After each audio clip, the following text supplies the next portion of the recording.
But now I've got two elite level strikers here. Perfect people to talk about Erling Haaland. Will he be a success at Manchester City or not? You can't see him not being a success. I think they'll have to change the way that they play. But, you know, Pep Guardiola would already be thinking about that, I would imagine.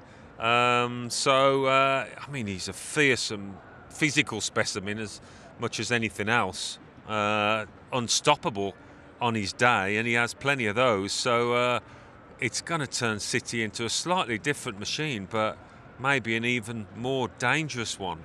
Great to have him in the league, you know, and he's only young. He's 21. He's 21 years old.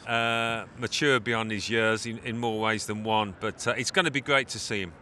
And I guess you would know his dad as an opponent on the pitch, and it could also be good news for Spurs, because who was after Harry Kane last year?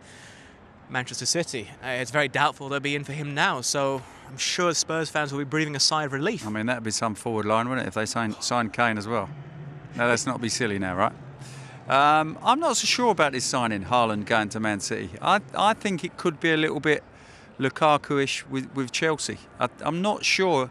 I mean, I'm sure he's in safe hands. I love Pep Guardiola. I think he's the best. So he's gonna work with him. I just see that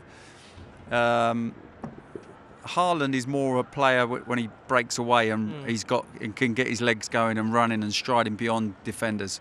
When you play for Man City, teams sit in and say, "Oh God, they're so good, they're going to pop it round us." So you camped in on the edge of their area. So you've got to be able to feed balls into your centre forward and retain possession. I'm not sure that's one of his assets. I think he's more a turner and runner. You know, Lukaku's found it hard at Chelsea because teams sit in there. You know, the higher you go, the more teams sit in against you because they know how powerful you are. So it's hard to bring out your strengths in a player. But as I say, Pep will know all about that, and he'll bring the best out of him. It does make you think why they wanted Harry Kane was because of his ability to play as a number 10 at times and drop deep, and it's not something we've seen from Haaland. Although at the age of 21, he could certainly be trained in the Pep Guardiola way. You could say, like Lewandowski, it's hard to argue the fact that he didn't become a better player under Pep Guardiola at Bayern Munich to what he is now. Not that he wasn't great beforehand, but just levels, really. It's not easy to bring in players to Manchester City, is it, of that required level and make them a better team. I do think Haaland can make them an even more potent team going forward. There have been times this season where it's been pass, and there's been nobody on the end of it to finish, and you wondered if that was going to cost Man City.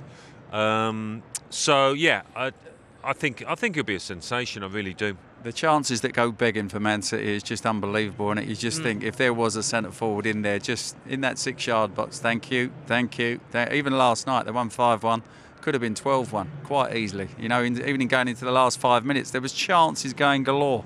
I know this because I had a bet on 6-1 to Man City, and it didn't happen. Just lost out.